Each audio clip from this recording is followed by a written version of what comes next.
श्लोक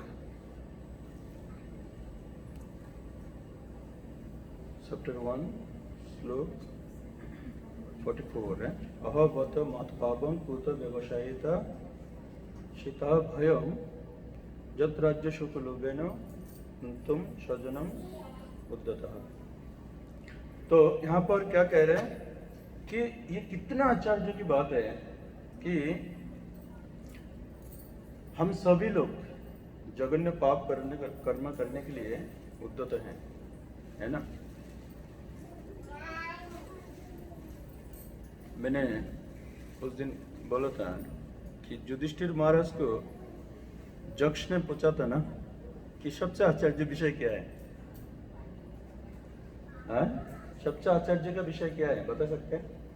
बच्चे लोग सुनने का जल्द से है। आप जल वृष्टि में इधर आया है मेहनत करके, तो पूरा ध्यान से सुना, ठीक है? चुपचाप बैठो, है ना। न तो आपको पिता को अच्छा नहीं लगेगा। तो कितना आश्चर्य विषय है कि आश्चर्य क्या है वास्तव में, कि जक्ष ने युधिष्ठिर महाराज को क्या प्रश्न पूछा कि सबसे बड़ा आश्चर्य विषय क्या है? याद है किसी को? बोलिए। अरे बस सुनिए ना, उन्होंने क्या बोला है?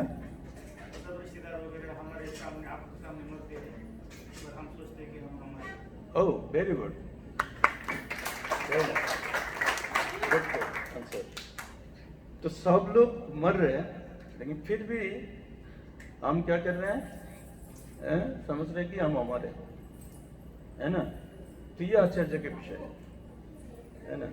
तो यहाँ पर ये बात कह रहे हैं कि कितना आश्चर्य के विषय है कि अपना स्वजनों को हम क्या करना चाहते हैं कि वध करना चाहते हैं, ऐसे पाप कर्म में हम लिप्त होना चाहते हैं, है ना। तो ये विषय को सब लोग जानते हैं, लेकिन जब स्वार्थ आते हैं ना तो सब भूल जाते हैं, है ना। जब स्वार्थ सामने आता है ना तो सब लोग भूल जाते हैं। साधारण व्यक्ति छोटे छोटे बात के लिए लोग अपना माता पिता को खून कर देते हैं। जो माता पिता में जन्म दिया है तो वो माता पिता को क्या कर देते हैं? वध कर देते हैं। किस लिए?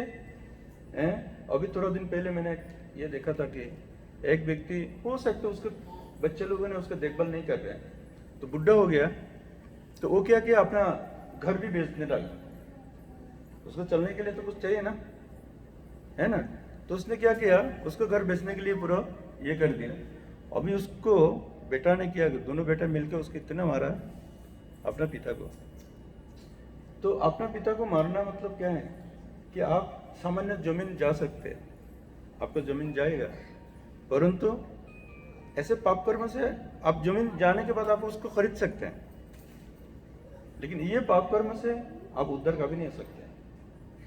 जो अपना माता पिता गुरु के ऊपर अगर कोई हाथ उठाते हैं तो कितना जन्म लग जाएगा उसको इस दुख से निकलने के लिए। कोई लिमिट नहीं है इसमें, कोई लिमिट लिखा नहीं है इसमें, कोई लिमिट लिखा ही नहीं। तो इसलिए यहाँ पर अर्जुन कह रहे हैं कि अहबत मत पापम, ये आचार्य के विषय है कि सब लोग पाप कर्म करने में कितना उद्धत है। उद्धत शब्द का मतलब क्या है? उत्साहित। उद्धत का मतलब क्या है? उत्साह, है ना।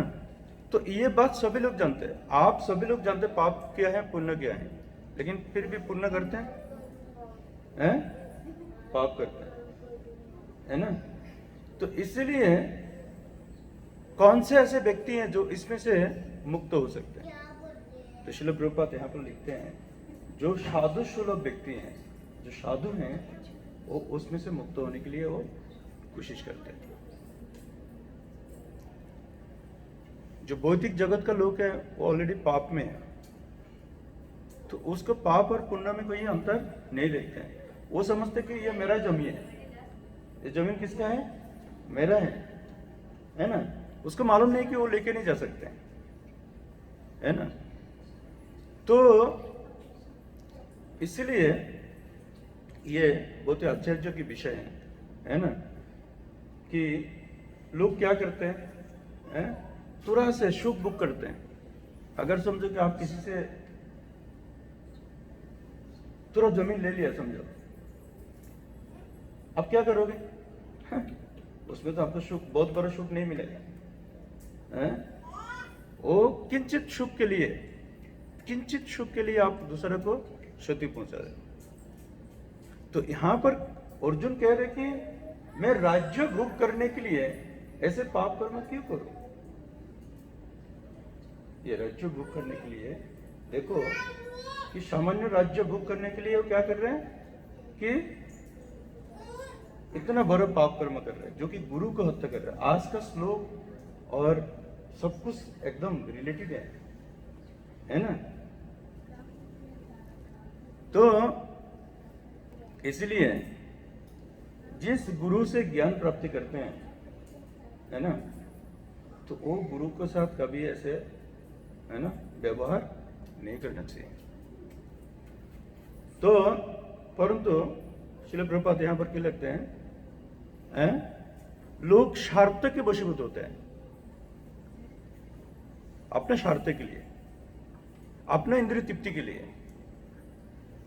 लोग पाप कर्म कैसे करते हैं कि अपना इंद्रिय तृप्ति करने के लिए वो पाप कर्म करते हैं। परंतु यहां पर अर्जुन अपना इंद्रिय तृप्ति करने के लिए पाप कर्म नहीं कर रहे।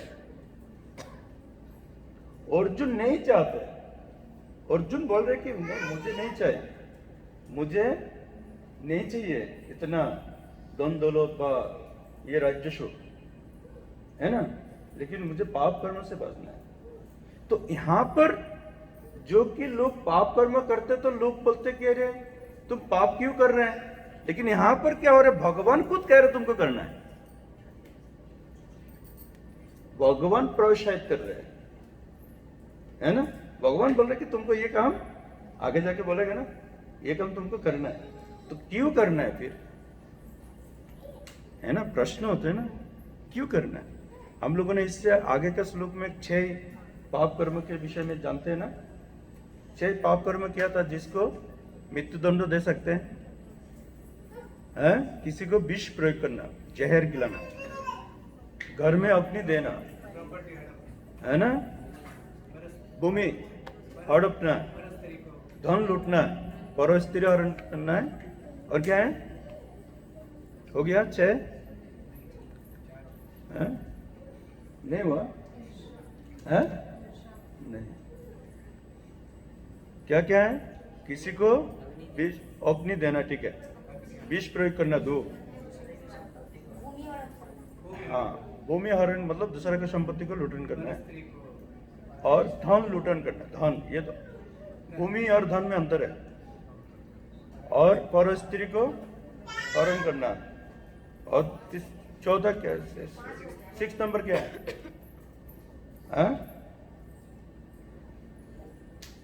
क्या है,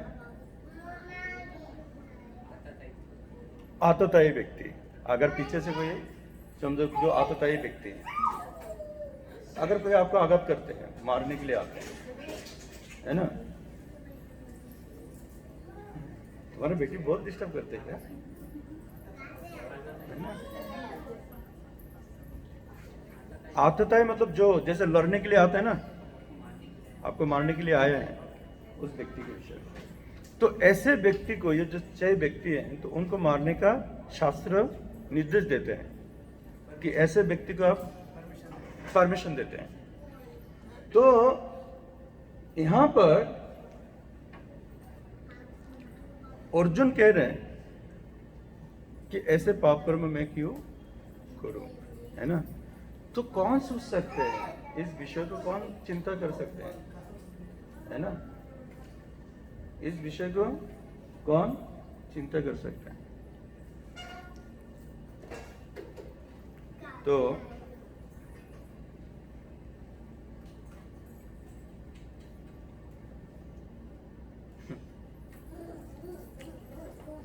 बोलते हैं, शास्त्र क्या कह रहे हैं, मोकाम करतीवा चलम पंगुलंग अतिगिरी जत कृपा तमाम वंदे परमानंद माधव। तो हमें परम आनंद अगर प्राप्त करना है ना, तो ऐसे इसके अंदर से ऊपर जाना। एक दिन ये लोग बड़ो होगा, है ना, तो हमें डिस्टर्ब नहीं होगा, है ना। तो ये तकलीफ अगर हम सहन नहीं कर पाएंगे तो परमानंद को भी सहन नहीं कर पाएंगे, उसको भी हम एक्सेप्ट नहीं कर पाएंगे, है ना। तो इसलिए आप बच्चे लोग के प्रति ध्यान मत दो, क्लास के प्रति ध्यान देना है। तो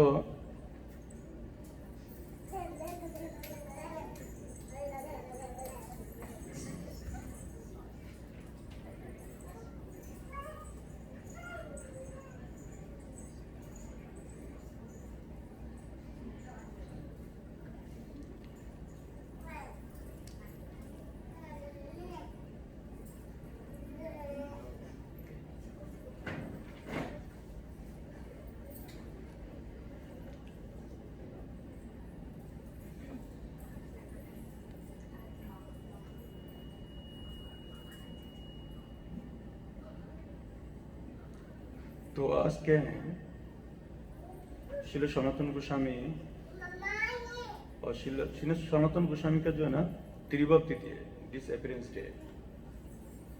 देखिए इसमें बहुत सुंदर बात है ना। तो मैं ये श्लोक को थोड़ा क्लियर करता हूं। तो यहां पर अर्जुन का जो विषय आते हैं, तो अर्जुन क्या चाहते हैं कि अर्जुन चाहते क्या है कि अर्जुन के अंदर दया भाव है, काइंड नेचर है। अर्जुन के अंदर क्या है, दया भाव है। तो दया कब उत्पन्न होता है, जो हिंसा से मुक्त रहते हैं। अगर समझो अभी आप लोगों से अगर कोई मछली मटन खाने वाला व्यक्ति हो, जो भी, ये हंसने के बाद नहीं, सीरियस बात है। हम सीरियस मतलब कोई भी क्षति कब करते हैं, पहले शुरू में तो बहुत बड़ा क्षति नहीं करते हैं, किसी को नुकसान नहीं पहुंचाते हैं। तो नुकसान पहुंचाने वाला व्यक्ति ने पहले छोटा छोटा काम करके सीखते हैं, है ना। तो जैसे कि आप कोई किसी को भी अगर आपका हाथ से अगर हत्या करते हैं, काटते हैं, तो आपके अंदर से क्या चला जाता है, दया भाव चले जाता है ना। लेकिन जैसे आप भगवान के संबंधित बात को सुनते हैं, भगवान का संगति करते हैं, भगवान का भक्त का संगति करते हैं, तो ऐसे ऐसे क्या होता है कि आपके अंदर ऑटोमेटिकली दया भाव आ जाते हैं। क्यों? क्योंकि जब आपको पता चलते हैं कि वास्तव में प्रत्येक जीव के अंदर भगवान बैठा है, प्रत्येक जीव के अंदर कौन है, भगवान है। इसलिए बोलते हैं ना कि जब विद्या प्राप्ति करते हैं, विद्या शब्द का अर्थ ज्ञान, जब ज्ञान प्राप्ति करते हैं, विद्या विनय संपन्न ब्राह्मण गवी हस्ती ने, ब्राह्मण गवी हस्ती, यहां पर ब्राह्मण, गाय, हस्ती मतलब हाथी की बात कर रहे हैं, है ना। ये तीनों के अंदर है कि आत्मा है। ब्राह्मण के अंदर जो आत्मा है, जो गाय के अंदर आत्मा है, जो हाथी के अंदर आत्मा है, ये कोई डिफरेंस नहीं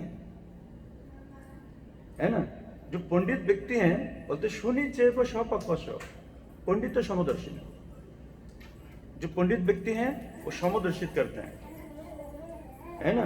वो ब्राह्मण के अंदर भी भगवान को चिंता करते हैं, ठीक एक गाय के अंदर भी वो भगवान को चिंता करते हैं, एक हाथी के अंदर भी भगवान को चिंता करते हैं। इवन एक चींटी भी देखते तो उसके अंदर भी भगवान को चिंता करते हैं। तो अगर ऐसे व्यक्ति अगर भगवान को चिंता करते हैं तो किसी को नुकसान पहुंचाएगा, वो किसी को नुकसान नहीं पहुंचाएगा, है ना। तो ऐसे क्या होता है कि उनके अंदर दया भाव उत्पत्ति आ जाते हैं। तो अगर किसी को ज्ञान नहीं है, समझो इस विषय पे कोई ज्ञान नहीं है ना, और असत्संगति करते हुए रहते हैं, है ना। बोलते ना कुतो महत गुण है मौन रत्न अशुति दावती भाई, कुतो महत गुण। तो उनके अंदर ऐसे गुण कभी उत्पत्ति नहीं होते। क्यों? अशुति धावती बहो, वो हमेशा असत काम में लिप्त रहते हैं, गलत काम में लिप्त रहते हैं, हमेशा दूसरे को नुकसान सोचेंगे, अपने जीवन में कोई उन्नति हो कभी सोच नहीं सकते। तो ऐसे जो उत्पत्ति है, ऐसे प्रवृत्ति है, जो उसके जो नेचर है, तो ये संसार के लिए वो हानिकारक है ना। तो वो कभी क्या नहीं कर सकते, दया किसी के प्रति नहीं कर सकते, टोटली दया नहीं करेंगे, है ना। और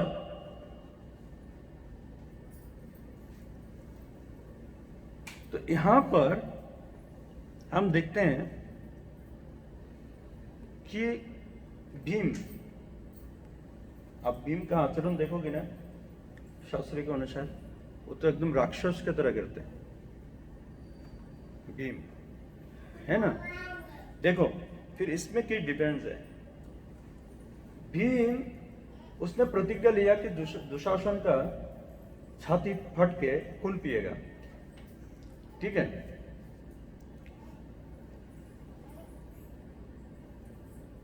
अर्जुन,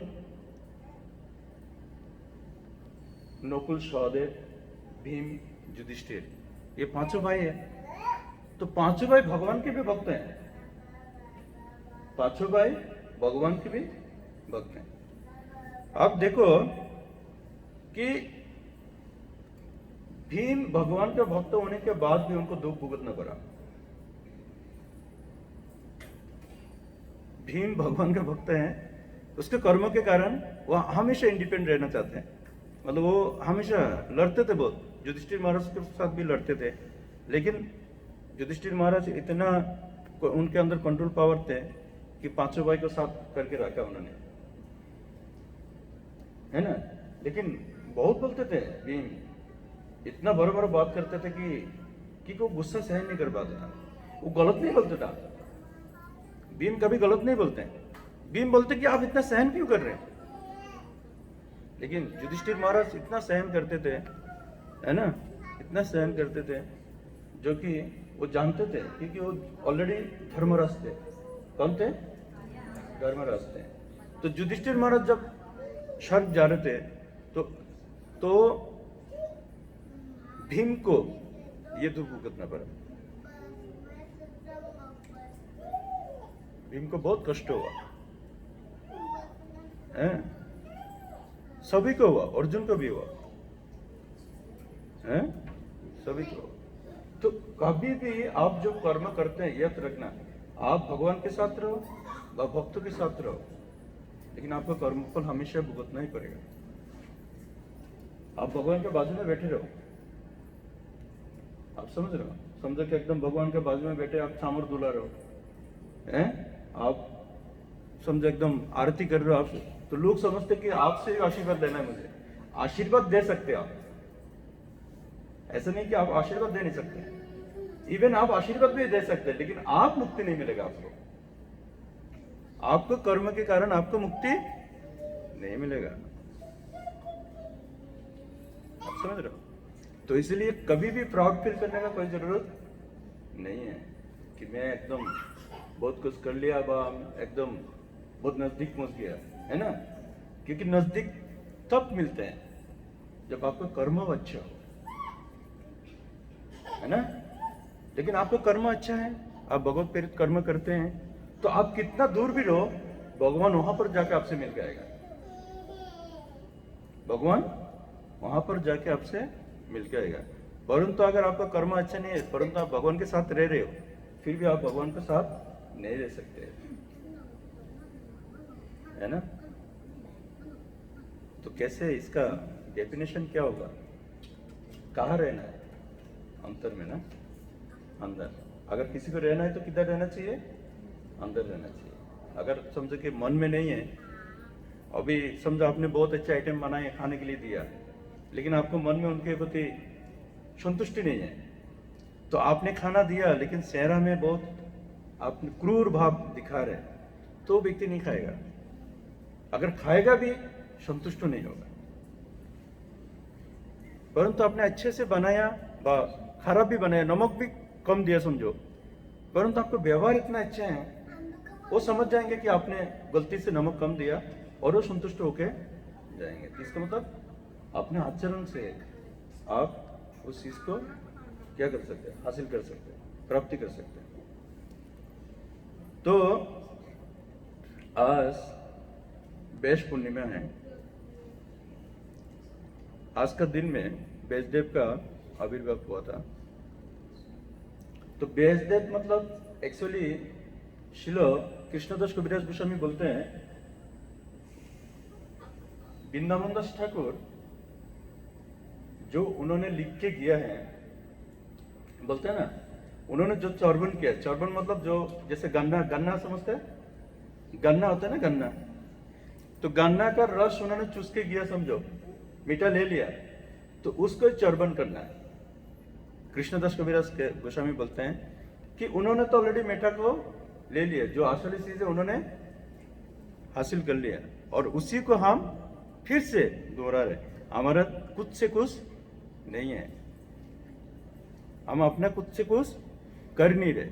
तो कहने का तात्पर्य है, व्यासदेव ने हमें सब कुछ ऑलरेडी दे दिया, और व्यासदेव के माध्यम से हमको सब कुछ मिला, और व्यासदेव ने जो स्वाद लिया है उसको आस्वादन हम कर रहे हैं, है ना। जैसे क्या है, उदाहरण कैसे आता है कि अर्जुन बोलते तो दुग्ध गोपाल नंदन, अर्जुन दूध पी रहे गाय से, समझो गाय कृष्ण है, अर्जुन बासुर है, तो अर्जुन क्या कर रहे हैं, दूध पी रहे हैं। तो असली दूध कौन पी रहे हैं, अर्जुन पी रहे हैं, और असली दूध पीने के बाद जो बचते हैं वो हमारे लिए, वो किसके लिए है, हमारे लिए। तो उसी तरह यहाँ पर व्यासदेव जो है वो असली सब ये है। क्या हो तुम्हारा, छोड़ दो, आज छोड़ो ना, छोड़ो, क्या प्रॉब्लम है, क्या शब्द, अच्छे से बैठो, अभी तो देखो मेरे पास, ठीक है। तो इसलिए हम लोग बोलते हैं, नारायणम नमस्कृतम नरं चैव नरोत्तमं देवीं सरस्वतीं व्यासं ततो जय उदगायते। तो जब आप भागवतम क्लास देते हैं, आप ये करते हैं, तो हम उनसे क्या करते हैं, प्रार्थना करते हैं, है ना, व्यासदेव से प्रार्थना करते हैं। तो जो जिसका बोलते हैं ना संपत्ति है, आप उनको बोले बिना आप वो ले नहीं सकते, है ना। तो हमेशा हमें गुरु को क्या करना चाहिए, स्मरण करना चाहिए। तो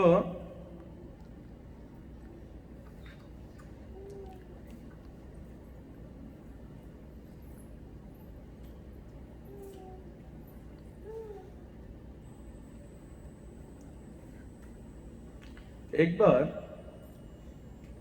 कहा जाता है कि युग प्रवर्तन के कारण व्यासदेव का ज्ञान हमें मिला।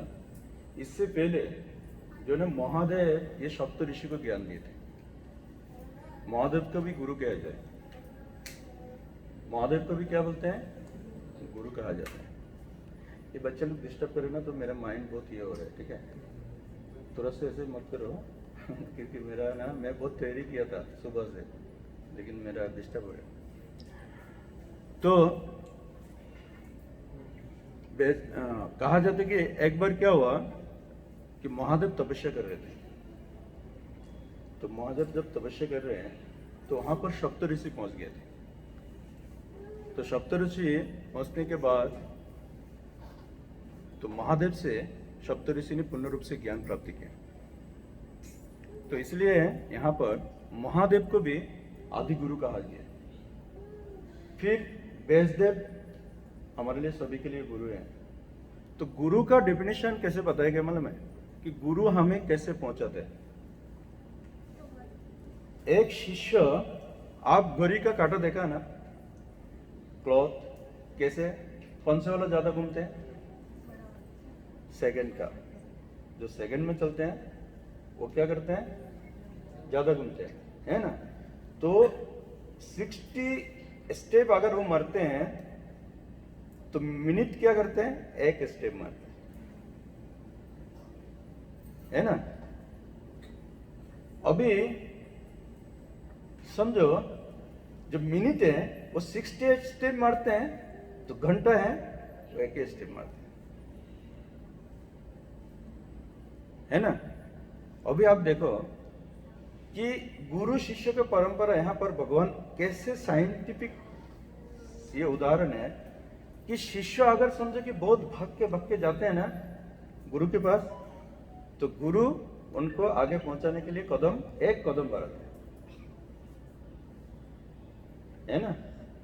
और गुरु संतुष्टि होने के बाद अगर गुरु हैं जब भक्त हैं तो कृष्ण उसको आगे एक कदम बढ़ाते हैं। तो हमारा रिलेशन क्या है कि पहले शिष्य है, फिर गुरु है, फिर भगवान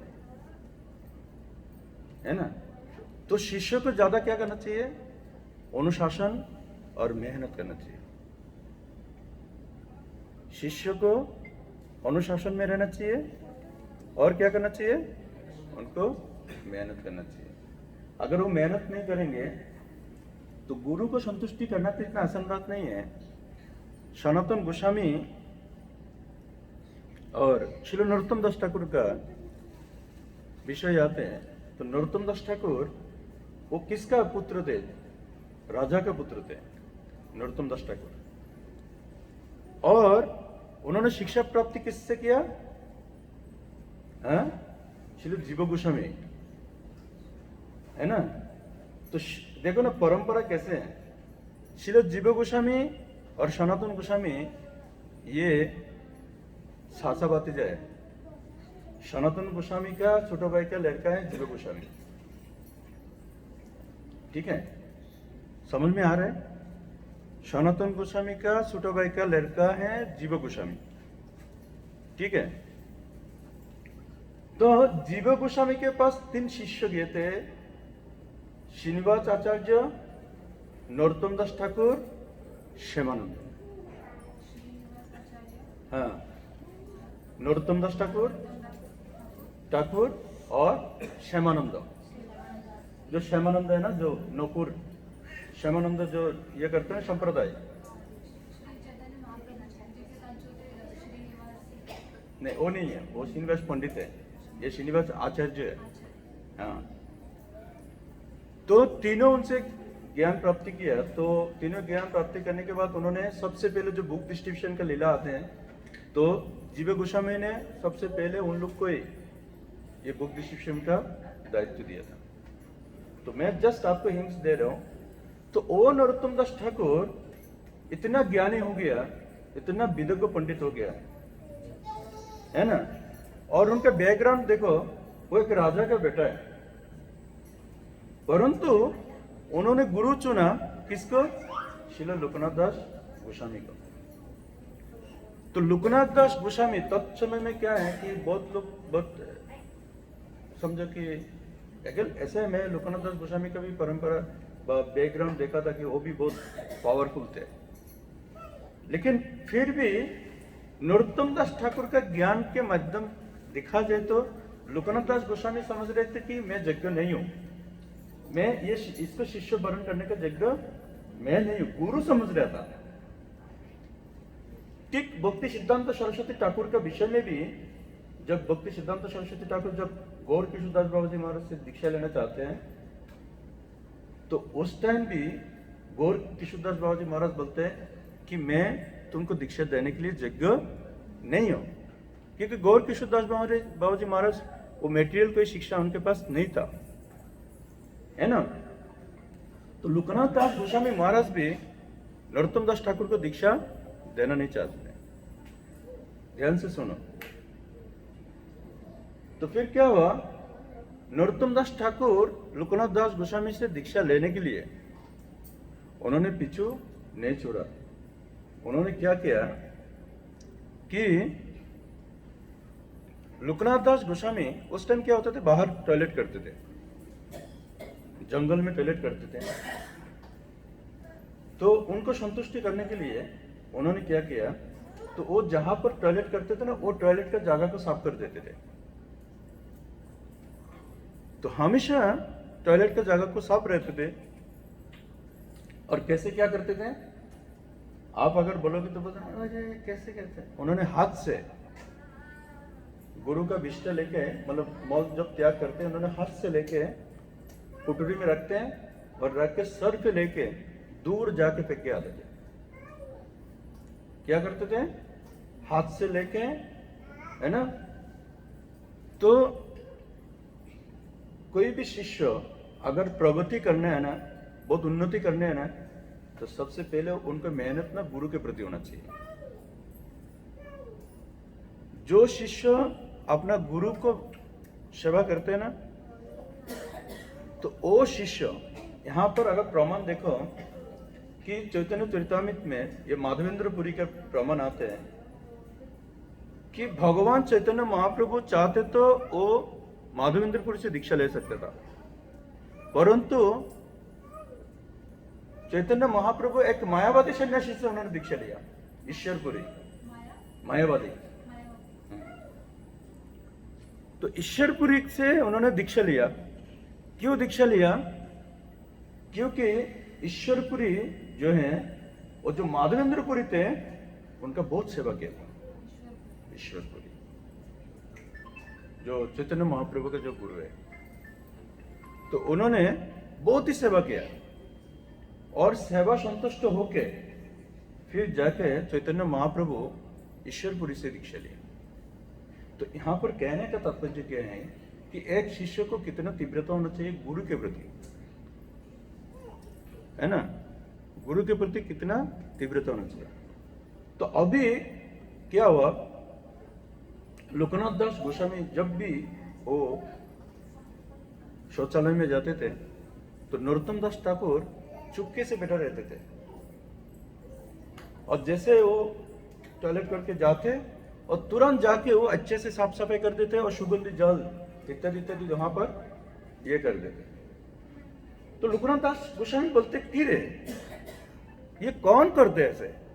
उन्होंने एक दिन दो दिन ऐसे देखा तो लोकनाथ दास गोस्वामी उन्होंने चुपके से देखा, अरे नरोत्तम, देखो मैं इसको दीक्षा नहीं देंगे बोला और वो क्या सेवा कर रहा है, दीक्षा प्राप्ति करने के लिए, गुरु को प्राप्ति करने के लिए क्या सेवा कर रहे हैं? वो कुछ और भी कर सकता था, हैं? वो डायरेक्ट किधर चले गया, एकदम नीचे चले गया। तो फिर लोकनाथ दास गोस्वामी और ये नहीं कर पाए, रुक नहीं पाया। उन्होंने बोला नरोत्तम नरोत्तम आओ आओ आओ। उन्होंने नरोत्तम को गला लगाया और गला लगा के बोलते तू तो नजरबंद है, मेरे को सुनेगा नहीं है। और फिर उन्होंने दीक्षा ली, नरोत्तम दास ठाकुर ने फिर लोकनाथ दास गोस्वामी से दीक्षा प्राप्ति की। तो दीक्षा प्राप्ति इतना इंपॉर्टेंट है, श्लोक बहुत है, मैं आपको पढ़ के नहीं सुना पाऊंगा क्योंकि टाइम जाएगा। कहा जाता है कि दीक्षा इतना इंपॉर्टेंट है, दीक्षा मुक्तिदायिनी है। अगर कोई शिष्य, अगर समझो कि कोई भी जीव मनुष्यों में जब आते हैं ना, तो उनको दीक्षा लेना बहुत जरूरी होता है। और दीक्षा के कारण आपको भगवत धाम को प्राप्ति होने का रास्ता ओपन होता है। अगर दीक्षा नहीं है तो आप नहीं जा सकते। गुरु के आदेश बिना आप भगवत धाम नहीं जा सकते हैं। तो इसका मतलब गुरु के आदेश बिना आपको इधर भी नहीं चलना चाहिए। यहां पर भी आपको गुरु का आदेश के अनुसार चलना चाहिए।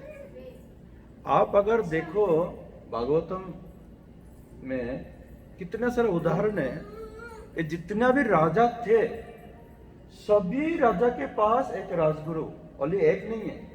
अगर हम एक कलिजुग का राजा जो इंद्रदुम्न राजा थे, उनके पास कितना सारा ब्राह्मण थे राजकुल में बेटा। तो उनके पास इतना सारा ब्राह्मण थे जो कि उनको दिक निर्देशन करते थे। आप समझ रहे हो? क्यों? क्योंकि अगर समझो कि किसी के पास धन है ना, संपत्ति है, शरीर में शक्ति है ना, और अगर किसी को ज्ञान है, ये तीनों चीज से ना वो अच्छा काम नहीं कर पाते। याद रखना, अगर किसी के पास धन है और शक्ति भी है, ताकत भी है ना, और क्या बोला, ज्ञान भी है, तो वो विचलित हो जाते हैं। वो व्यक्ति क्या हो जाते हैं, विचलित हो जाते हैं। तो ऐसे व्यक्ति के लिए गुरु का अधिष्ठान होना, गुरु उपस्थित होना बहुत इंपॉर्टेंट है। तो उनका शक्ति, धन और क्या है, ज्ञान, तो तब प्रयोग होता है जब गुरु का वहां पर भूमिका आती है। आप समझ रहे हो? अगर इसका अगर उदाहरण दो, चाणक्य पंडित, चंद्र है क्या, चंद्रगुप्त मौर्य। ये चंद्रगुप्त मौर्य जब तक वो एक जन अच्छे साधक मतलब शासक नहीं बना, तब तक उन्होंने अपना बाल शिका भी नहीं बना। ठीक है? और ये चंद्रगुप्त मौर्य का अगर हिस्ट्री आप पढ़ोगे, वो तो बुद्धिस्ट हो गया था। इतना मेहनत किया ना, इतना मेहनत। एक गुरु एक शिष्य को कितना मेहनत कराता है, अगर आप उसको स्टोरी देख लो, चाणक्य पंडित का स्टोरी देख लो, तो जिंदगी ऑटोमेटिक बदल जाएगा आपको। और चाणक्य पंडित हमेशा कड़क बोलते हैं। चाणक्य नीति हमारा इस्कॉन में है, बुक्स है चाणक्य नीति करके। श्रील प्रभुपाद ने चाणक्य नीति को रेफरेंस किस लिए दिया? जैसे ये बच्चे है, अभी उनको शासन, अभी तो शासन में रखना पड़ेगा क्योंकि उसको माँ को ठीक होना पड़ेगा। माँ बच्चा है इसलिए, स्नेहा बच्चा है ना, क्योंकि उसका इतना ये नहीं है, शक्ति नहीं। तो जब बच्चा बड़ा होगा तो उसको शासन में रखना पड़ेगा, है ना। कौन कहते हैं? चाणक्य पंडित कहते हैं। क्यों कहते हैं? उन्होंने एक श्लोक में बोला कि लालोने बहुबा दुषो, लालों ने क्या है, बहुबा दुषो, तारने बहुबा गुणो। तारण शब्द का अर्थ है शासन करना। उन्होंने कहा तस्मात् शिष्य, अगर वो शिष्य हो और पुत्र हो, दोनों को शासन में रखना चाहिए। शिष्य को भी शासन में रखना चाहिए, गुरु को। शिष्य भी पुत्र समान है ना, और पुत्र भी पुत्र समान है, पुत्र है। तो दोनों को, गुरु को भी और माता पिता को भी हमेशा अपना पुत्र के प्रति उनको शासन का व्यवहार रहना चाहिए। अगर वो शासन का व्यवहार है तो शिष्य भी उन्नत हो सकते हैं और अपने पुत्र भी उन्नत हो, है ना। तो इसलिए यहाँ पर श्री सनातन गोस्वामी विषय आते हैं कि सनातन गोस्वामी के जो पिता हैं वो भी राजा का कर्मचारी थे, उनको परंपराएं थे ऐसे। मैं आज पढ़ रहा था सनातन गोस्वामी के विषय में। फिर सनातन गोस्वामी और रूप गोस्वामी, ये दोनों भाई राम किले में राजा हुसैन शाह के अंडर में एक कोषाध्यक्ष थे, एक मंत्री थे। सनातन गोस्वामी मंत्री के पद थे और जो रूप गोस्वामी है वो कोषाध्यक्ष मतलब फाइनेंशियल थे। तो सनातन गोस्वामी के अंदर पांडित्य था। उन लोग जो आदि हैं, उनका जो फैमिली बैकग्राउंड है वो पंडित है, मतलब बहुत बड़ा शास्त्रज्ञ है। तो जिसके कारण नवाब हुसैन शाह समझ रहा था कि ये दो व्यक्ति अगर हमारा राज्य में रहेगा तो मैं और भी बड़े बड़े राज्यों को अपने हाथ में ले सकता हूँ। अगर ऐसे बुद्धिमान व्यक्ति अगर हमारे राज्य में अगर काम कर रहे होते हो, है ना, समझो कि बहुत बड़ा कंपनी का मालिक है, अगर उसका कंपनी का देखने वाला अगर व्यक्ति अच्छे हो तो कंपनी को क्या है, और भी प्रोजेक्ट लेने का हाथ में व और भी शेयर लेने के लिए उनको कोई चिंता नहीं रहेगा। ठीक सेम सनातन और रूप गोस्वामी के विषय में आता है कि राजा हुसैन शाह चिंता कर रहा था कि अगर मेरे पास ये दोनों व्यक्ति हैं तो मैं और भी राज्यों को अपना, उस टाइम क्या हो रहा था, उड़ीसा और बंगाल युद्ध हो रहा था कर रहे थे ऑलरेडी, ठीक है। तो अभी क्या हुआ, चैतन्य महाप्रभु जब उन्होंने दक्षिण से आने के बाद उन्होंने रेमुना गया, राम के लिए गया। तो राम के लिए वहां पर जाके जब रामकेली में जब चैतन्य महाप्रभु आया, एक्चुअली चैतन्य महाप्रभु किसी और के लिए नहीं गया, उन्होंने गया था कि ये रूप सनातन गोस्वामी को दर्शन देने गए कि वो नवाब के पास काम कर रहे हैं, क्योंकि ये तो प्रचारक है, वो प्रीचर है, क्यों उधर बैठे रहेंगे ना। तो इसलिए जैसे ही उनको मालूम पड़ा रूप गोस्वामी और सनातन गोस्वामी कि चैतन्य महाप्रभु आया है, तो दोनों चैतन्य महाप्रभु को दर्शन करने के लिए चले गए, उनसे मिला। और मिलने के बाद चैतन्य महाप्रभु ने तो ज्ञान दे दिया, अभी श्रील सनातन गोस्वामी और रूप गोस्वामी और रहने का नहीं है। तो रूप गोस्वामी ने क्या किया, उन्होंने अपना बीमारी दिखा के भाग गया। उन्होंने बोला कि मैं बहुत बीमार हूं, मुझे घर जाना है, तो घर गया। अभी राजा हुसैन शाह ने क्या किया, उन्होंने बुद्ध भेज दिया, बोलते जाओ उसको क्या हुआ थोड़ा देख के आओ। तो देखने गया तो रूप गोस्वामी का कुछ नहीं है, वो तो भागवतम पढ़ रहा है। वो क्या कर रहा है, भागवतम पढ़ रहा है। तो जब अभी क्या हुआ, जब राजा हुसैन शाह को पता चला कि ये अगर ऐसे हो रहा तो मेरा राज्य का क्या हाल होगा, तो फिर उनका अल्टीमेटम दिया, बोलते कि अगर आप ये सब करोगे तो मैं आपको बहुत कड़ा सजा दूंगा। तो फिर सुनने वाला नहीं है। जो भागवतम में किसी को अगर रुचि आ जाते है, उसका और किसी चीज में रुचि रहेगा भाई, है? हमारा अभिषेक को अभी भी सॉफ्टवेयर में रुचि है? तो फिर उसको बंदी बना लिया, ये दोनों भाई को बंदी बना लिया। तो रूप गोस्वामी वो फाइनेंशियल थे, उनके पास बहुत पैसे थे। कितना पैसे थे मालूम है? पूरा नौका भर के, नाव, एक बोट भर के पूरा सोना था, सोना का सिक्का था। तो उन्होंने कैसे कैसे अपना पैसा लेके निकल गया, उनके पास इतना पैसा था। तो उन्होंने आते टाइम क्या किया, 8,000 सोना का मुद्रा उन्होंने एक दुकान में चुराया। कितना? 8,000। अगर 8,000 का 1,000 भी सोना मुद्दा अगर अभी मिल जाए आपको, अब क्या कर लोगे? सनातन शिक्षा ये बहुत इंपॉर्टेंट। तो रूप गोस्वामी ने उन्होंने एक लिख के पत्र दिया कि अमुक के पास 8,000 सोना का मुद्रे हैं, आप उनको देके, जो पहरेदार है, सैनिक हैं, उनको देके आप निकल के आ जाओ। देके गया सनातन गोस्वामी के लिए 8,000। हाँ, अभी सनातन गोस्वामी को निकलना है जेल से, तो उन्होंने पहले थोड़ा बहुत दिया। तो सैनिक बोलते नहीं, मैं तो आपको नहीं निकाल सकते। फिर और थोड़ा दिया, बोलते नहीं, मैं तो आपको नहीं निकाल सकता। तो जैसे 8,000 सोना मुद्रा पूरा दे दिया, बोलते हैं क्या बोलो मालूम है? मैं क्या बोलूं कि आप तो भाग जाओगे, लेकिन मैं नवाब को क्या बोलूं? देखो पैसा का कितना कीमत है। जैसे पैसा उसका हाथ में आ गया, ऐसे वो परिवर्तन हो गया।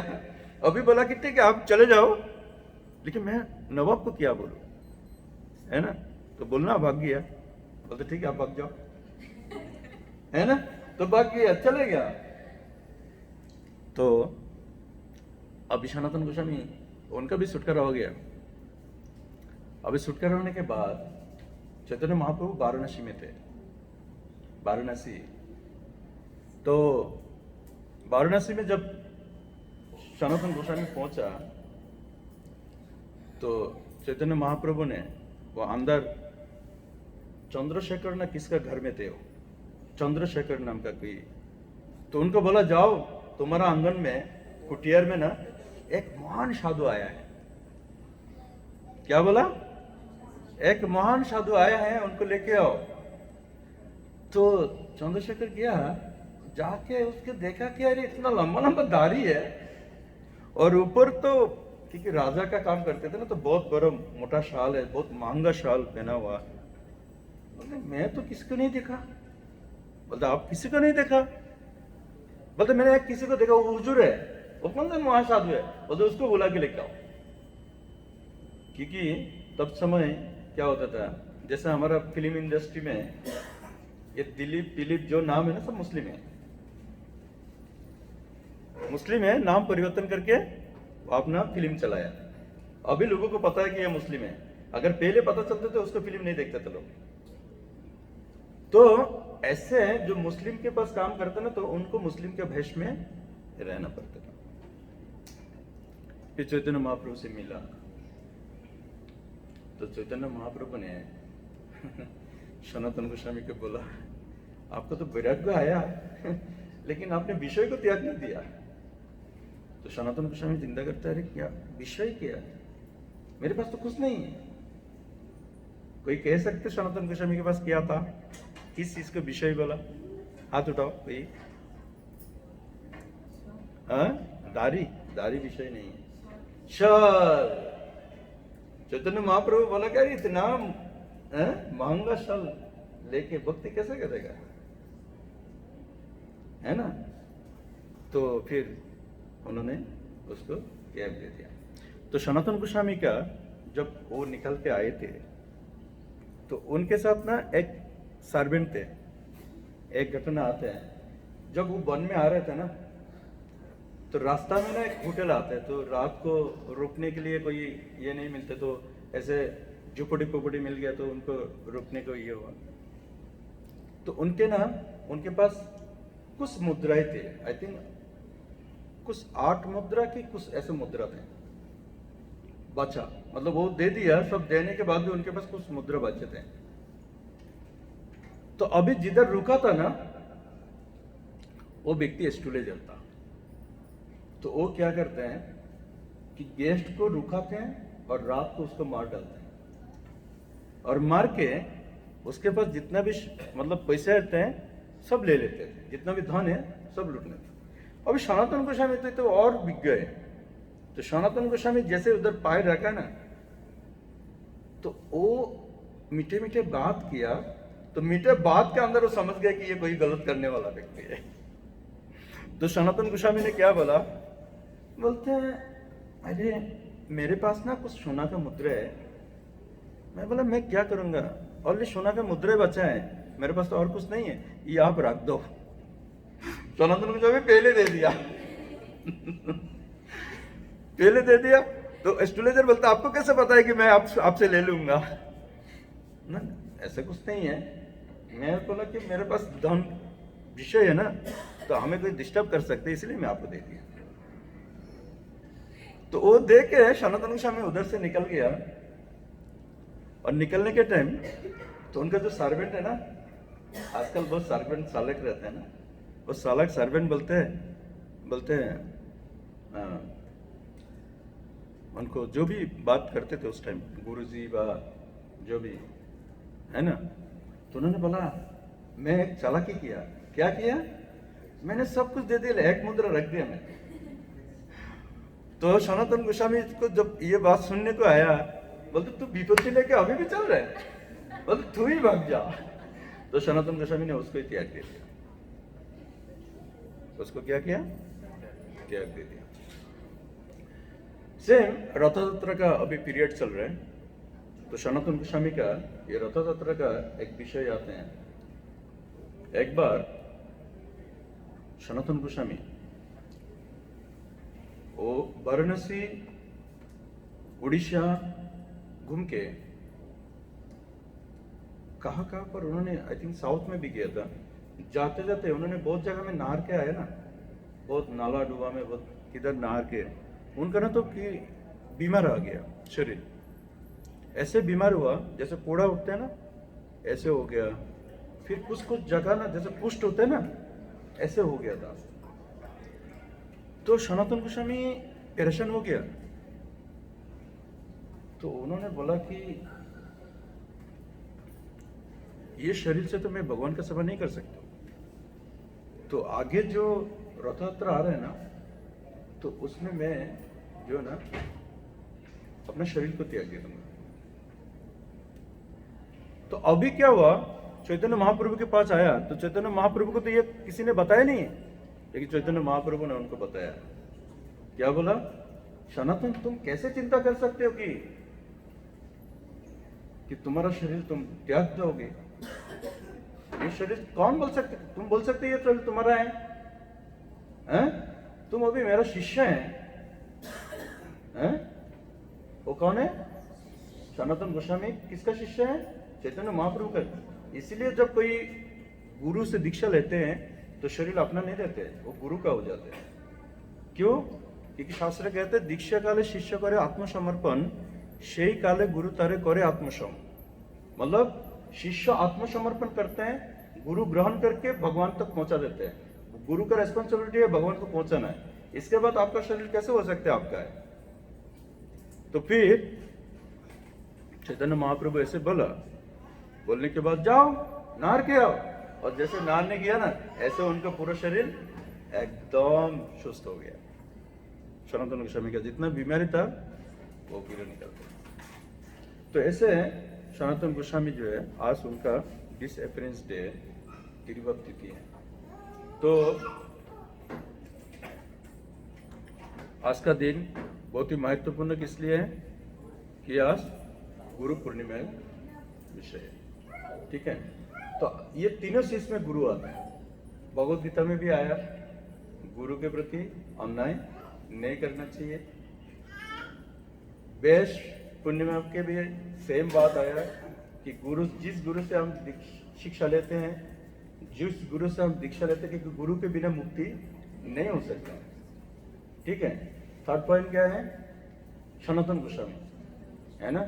तो सनातन गोस्वामी का शिक्षा भी दिखा रहा है कि हमें गुरु कितना इंपॉर्टेंट है ना। कि सनातन गोस्वामी चैतन्य महाप्रभु का शिष्य है।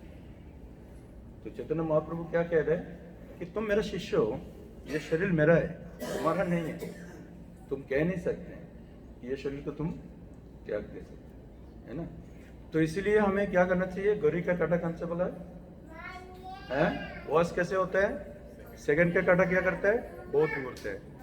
तो शिष्यों को भी इतना मेहनत करना चाहिए, है ना। तो गुरु फिर आपके लिए चिंता करेगा, है ना। और गुरु क्या करेगा? अपना भगवान तक। तो बिना रेफरेंस में हमारा काम चलेगा नहीं। ठीक है, किसी को कोई प्रश्न है? हाँ बोलो।